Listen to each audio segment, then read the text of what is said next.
সালটা ছিল ২০২০। আমি তখন এসএসসি পরীক্ষার্থী।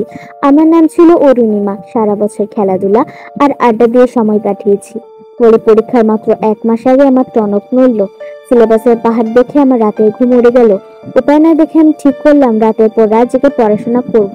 আমাদের বাড়িটা ছিল বেশ পুরনো, দোতলা একটা ঘরে আমি একা পড়তাম। রাত গভীর হতে শুরু করলে চারদিকে নিস্তব্ধ হয়ে যেত। প্রথমে সব ঠিকঠাকই ছিল। প্রথম ৩-৪ দিন আমি মন দিয়ে পড়ছিলাম, কিন্তু এরপরই শুরু হলো অদ্ভুত ঘটনা।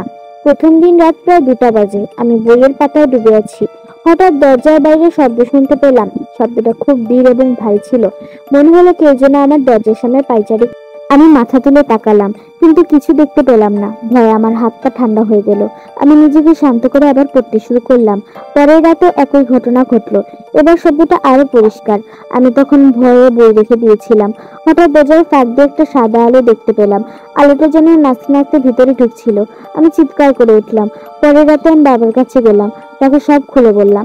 বাবা বললেন, অরুণিমা, তোর পরীক্ষার টেনশন হচ্ছে, এটা কোনো ভূতের ঘটনা নয়। বাবা আমার কথা বিশ্বাস করলেন না। আমি আবার একা পড়তে শুরু করলাম। এবারে আমি সাহস করে দরজায় ভালো করে লাগিয়ে। রাত গভীর হতে শুরু করলো। আমি আবার পায়ের শব্দ শুনতে পেলাম। এবার শব্দটা যেন আমার দরজার দিকেই আসছে। হঠাৎ দরজার বাইরে থেকে একটা ফিসফিস শব্দ শুনতে পেলাম। শব্দটা বলল, অরুণিমা, অরুণিমা। আমি ভয়ে কাঁপছিলাম। এটা আমার নাম, কে আমাকে ডাকছে। হঠাৎ দরজার সামনে একটা দীর্ঘ ছায়া আমার দিকে এগিয়ে এলো। আমি চিৎকার করে উঠলাম। তারপর আমার আর কিছু মনে নেই। পরদিন সকালে বাবা আমার ঘরে এলেন। তিনি দেখলেন আমি মেঝেতে অজ্ঞান হয়ে পড়ে আছি। আমার বইগুলো মেঝেতে ছড়িয়ে ছিটিয়ে আছে, আর জানালার কাঁচ ভাঙা। বাবা আমাকে জল দিয়ে জ্ঞান ফেরালেন।